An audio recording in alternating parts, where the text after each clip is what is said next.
Everyone, कैसे हो आप सभी? आई होप बढ़िया होंगे।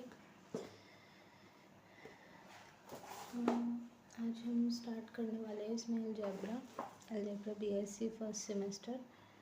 तो ये हमारा फर्स्ट सेमेस्टर का रहने वाला है। तो कुरुक्षेत्र यूनिवर्सिटी का जो सिलेबस है अपने पास वो ये वाला रहने वाला है। इसमें अपने पास 4 यूनिट्स होने वाले हैं। ये आपको पता है, ये फर्स्ट यूनिट, सेकंड, थर्ड और फोर्थ ये आपको अटेम्प्ट करने हैं।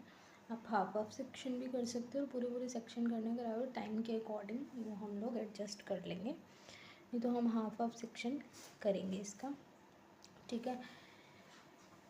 Let's start our first chapter of this is known as a matrix.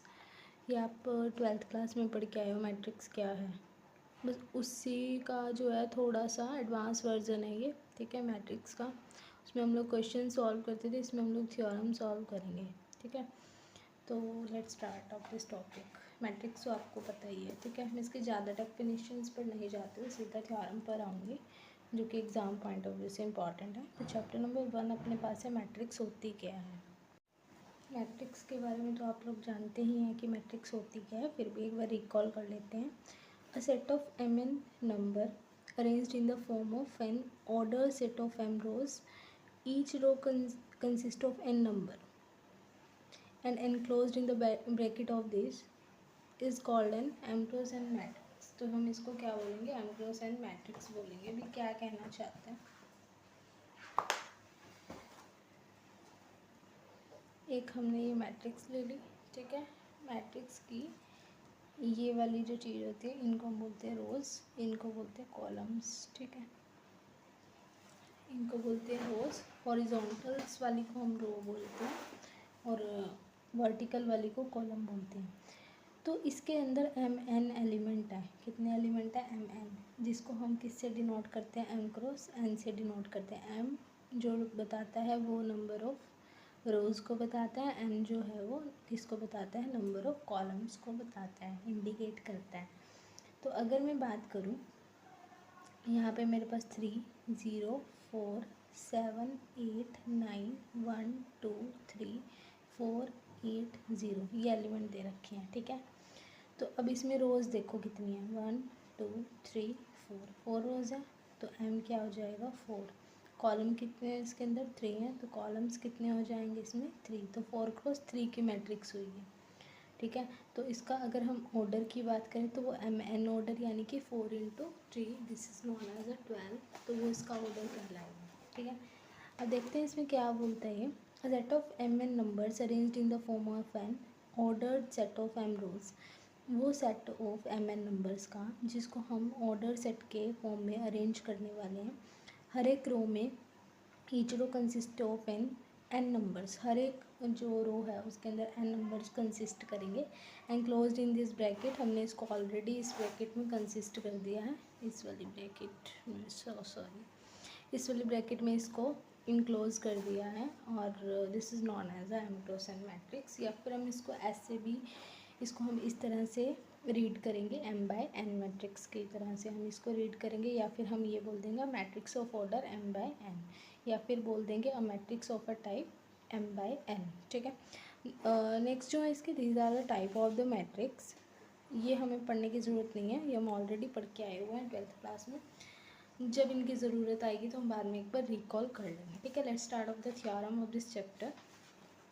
कुछ इसकी प्रॉपर्टीज़ हैं, जैसे ये कॉन्जुगेट के ट्रांसपोज्ड कॉन्जुगेट है, कॉन्जुगेट मैट्रिक्स है। ये हम जैसे जैसे आता जाएगा वैसे वैसे हम इसको रीड आउट करते जाएंगे।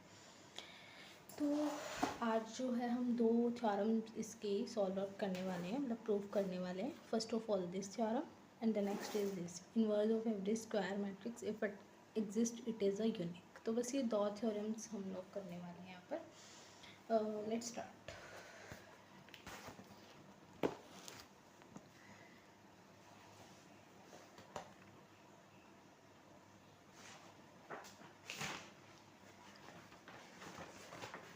ये मैंने यहाँ पर जो है पहले यहाँ पर इसके 2 रिज़ल्ट यहाँ पर मेंशन करे हैं। वो दो रिजल्ट क्या हैं। अगर ए कोई भी हमारे पास स्क्वायर मैट्रिक्स है of the type n cross n, n cross n का मतलब स्क्वायर मैट्रिक्स है। स्क्वायर मैट्रिक्स का मतलब उसकी रोज़ और कॉलम दोनों सेम है, ये n है, ठीक है।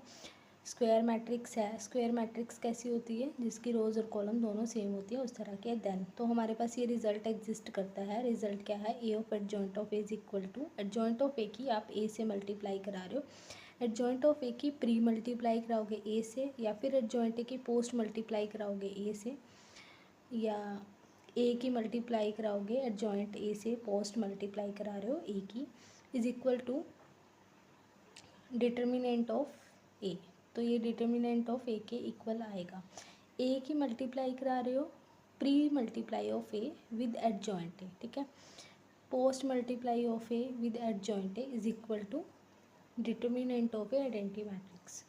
मल्टीप्लाई में इसके आइडेंटिटी मैट्रिक्स आ जाएगी। Identity matrix is also denotes with the N rowed unit matrix. जितनी इसकी रोज होंगी उतनी हम आइडेंटिटी मैट्रिक्स की रोज को लेंगे, ठीक है। तो ये रिजल्ट आपको याद रखना है।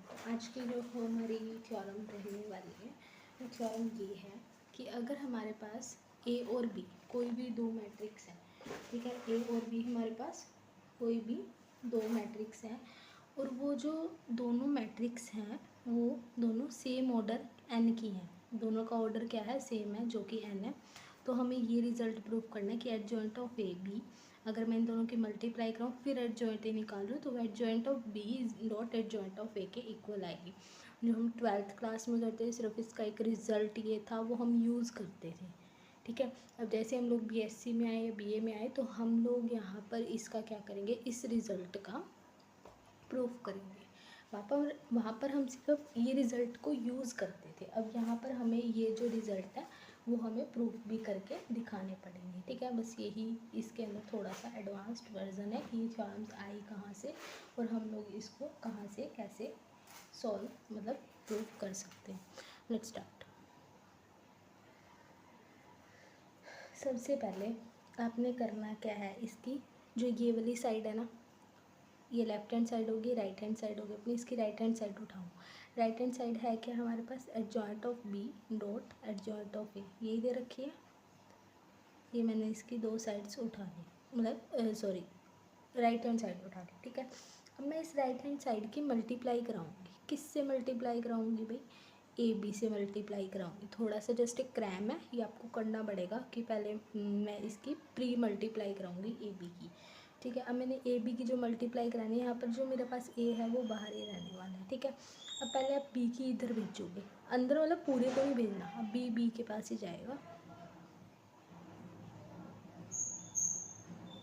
डॉट ये क्या है हमारे पास, एडजॉइंट ऑफ ए, ठीक है। इतना समझ आया, ये तो क्लियर हो गया। अब देखो जरा, अब हमारे पास एक रिज़ल्ट है। अब रिज़ल्ट हमारे पास ये है कि अगर हम ए ऑफ एडजॉइंट ऑफ ए या फिर adjoint of A dot A करते हैं, तो वो ए के डिटर्मिनेंट के आइडेंटिटी मैट्रिक्स के इक्वल होता है, यही होता है। तो अब हमें करना क्या है, अगर यहाँ पर बी आ गया, बी एडजॉइंट बी आ गया, तो वो किसके इक्वल होएगा, determinant of B identity matrix के एन के। तो वो इसके यहाँ पर जो है क्या हम रिज़ल्ट लगाएंगे कि ए यहाँ पर क्या आ जाएगा हमारे पास, बी का determinant of identity matrix of n order adjoint of A, ये चीज़ आ जाएगी। अब ये क्या है, यहाँ पर मैं यहाँ पर इसको लिख दूँगी देयरफॉर करके, कि ये हमें ऑलरेडी पता है, वी नो दैट करके, कि बी की अगर आप प्री मल्टीप्लाई करा रहे हो इसके साथ, तो आपके पास क्या मिलेगा, ये चीज़ मिलेगी, ठीक है। इतना क्लियर हो गया। अब किसी भी इसकी हम आइडेंटिटी मैट्रिक्स से मल्टीप्लाई कराते हैं तो वो हमें वही वापस में दे देता है ना, ये चीज़ ले लेते हैं, ठीक है।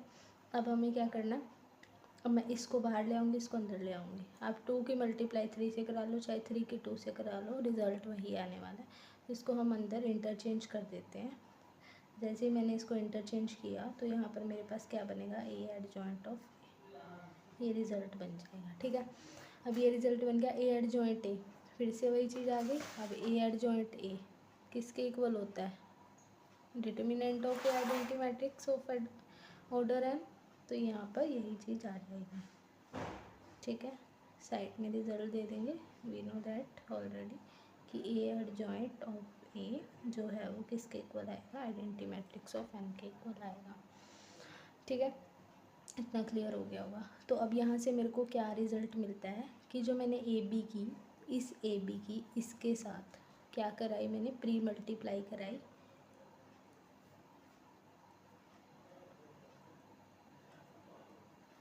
तो मेरे को ये रिज़ल्ट मिला। ठीक है, ये रिज़ल्ट मेरे को मिल गया। ठीक है, अब एक चीज़ का ध्यान रखना कि अगर हम वी नो दैट करके लिख देती हूँ, वी नो दैट क्या चीज़, कि अगर हमारे पास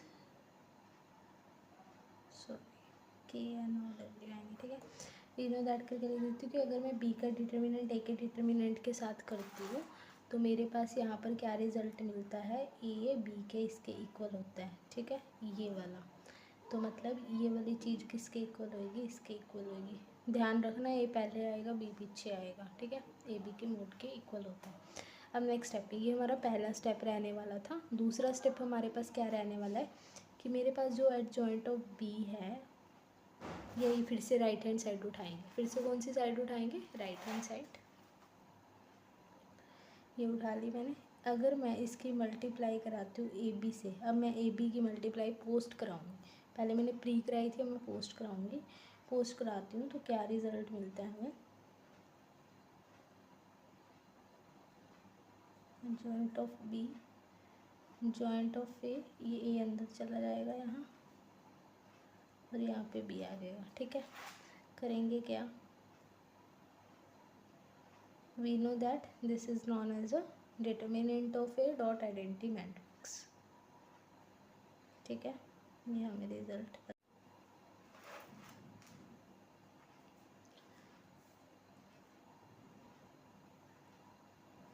लिख देते हैं साइड में।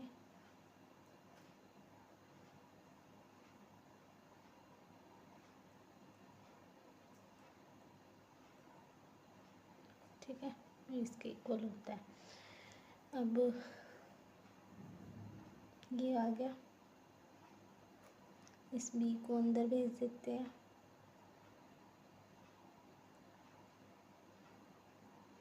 तो ये जो है ये फिर से इसी के इक्वल आ जाएगा। वी नो दैट ऊपर से ही उतार लेना इसको।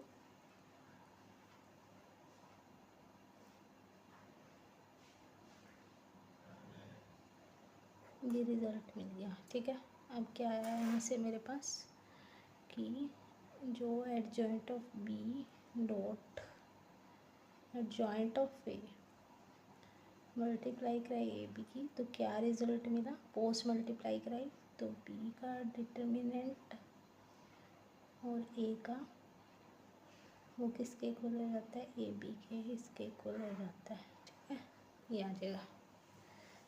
ठीक है, अब ये दो रिज़ल्ट मिले, एक ये, इसको 1 नंबर दे दो, इसको 2 नंबर दे दो। अब दोनों के हमारे पास ये आए ना। अब देखो, ये इसके इक्वल आया, ये इसके इक्वल आया, तो आपस में सारे इक्वल हो जाएंगे। तो इक्वल क्या आएगा मेरे पास यहाँ पर, मैं लिखती हूँ from first and second. First और सेकंड से क्या रिज़ल्ट था, सबसे पहले मेरे पास एडजॉइंट ऑफ बी, तो यहाँ से फ्रॉम फर्स्ट एंड सेकंड से अगर हम कंपेयर करते हैं तो मेरे पास ये रिज़ल्ट मिल जाता है। ठीक है, कि मैंने ऑलरेडी यहाँ पर लिख दिया आपके लिए कि we also know that A B dot adjoint of A B is equal to adjoint of A B dot A B is equal to A B identity matrix of N. ये इसकी तरह से अगर यहाँ ए चल रहा है तो सारे में, तो यहाँ पर हम ए बी डाल देंगे। ठीक है, वो चीज़ मैंने यहाँ पर डाल दी। तो we also know that this, तो मतलब क्या हुआ कि ये वाली चीज़ जो है, ये वाली चीज़ किसके इक्वल आ गई, इसके इक्वल आ गई। तो मतलब अगर ये इसके, तो यहाँ पर जो ए बी है, ये ए बी से ए बी कैंसिल हो जाएगा, तो मेरे पास क्या बचेगा, adjoint of B dot adjoint of A is equal to adjoint of A B बचेगा। ठीक है, और यही रिज़ल्ट मेरे को प्रूव करना था। ठीक है, ये प्रूव करना था, इक्वल में लिख देना इसको। थ्योरम इम्पॉर्टेंट है ये। तो अगर ये इसके इक्वल है तो मैं इसको यहाँ डाल सकती हूँ। तो ये वाली जो सारी इक्वेशन है वो किसके इक्वल आ रहेगी, इसके इक्वल आ रहेगी। तो मतलब ये वाला रिजल्ट किसके इक्वल आ रहेगा, इसके इक्वल आ जाएगा। तो कह दूँगी adjoint of A adjoint of B dot adjoint of A इसका अगर मैं ए बी करती हूँ तो ये किसके इक्वल आ जाएगा, adjoint top A B dot A B के इक्वल आ जाएगा। ठीक है, अब देखो ए बी से ए बी कैंसिल, फिर आज हम यहीं तक रखते हैं। ठीक है, हम नेक्स्ट वीडियो लेक्चर में करेंगे नेक्स्ट 4 हम। ठीक है, bye bye students, have a good day.